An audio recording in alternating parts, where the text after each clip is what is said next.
Alright, the first topic we are going to be looking at is the notion of commerce. And under the notion of commerce, these are the subtopics we are going to be looking at.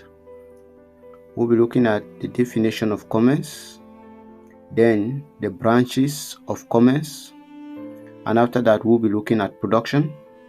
And under production, we'll be looking at the types of production, the stages of production, the chain of production, and the branches of production.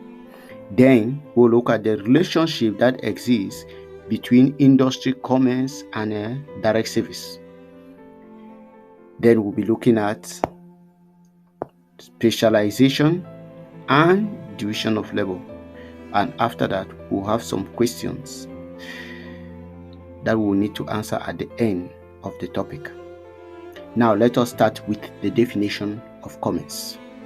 Commerce is the buying and selling of goods and the distribution of the goods from the producer to the consumer. Now, the aspect of commerce that deals with the buying and selling of goods is known as trade. While those activities that assist in the distribution of goods, they are referred to as aids to trade. It means commerce has two aspects. The first aspect is the buying and selling of goods, which is known as trade, and you have the other aspect which is involved in the distribution of goods. It means, in summary,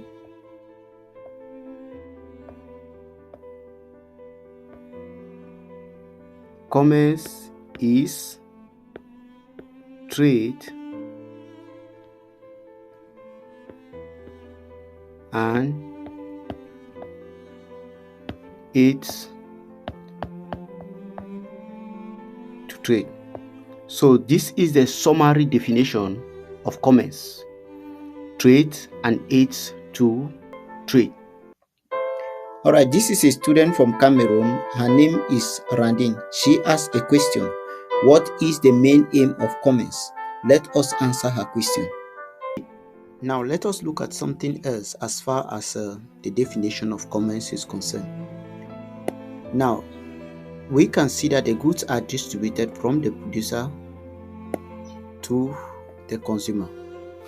If I should represent the producers by letter P and I should represent the consumers by letter C. Now, we consider that one has more than enough, and that is why the person is willing to sell. So it means that if the producer is willing to sell, then we will say that the producer has a surplus, and that is why he is willing to sell the surplus.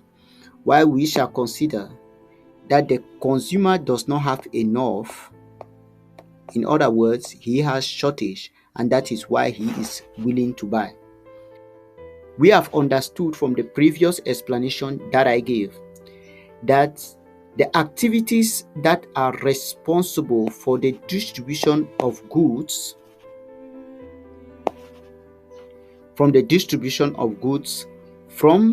producer to the consumer are referred to as commercial activities. So in other words, we have commerce here. So it's commerce that is responsible for the distribution of goods from the producer to the consumer.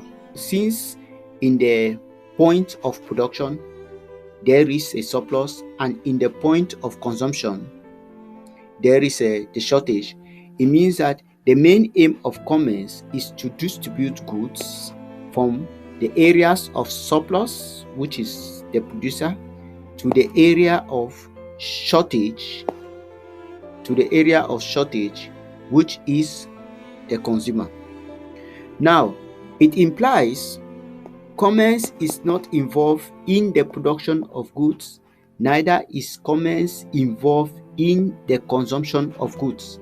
But commerce only makes sure that the goods that are produced by the producer do reach the final consumer. And It means that the main aim of commerce is to distribute goods from areas of surpluses to areas of shortages.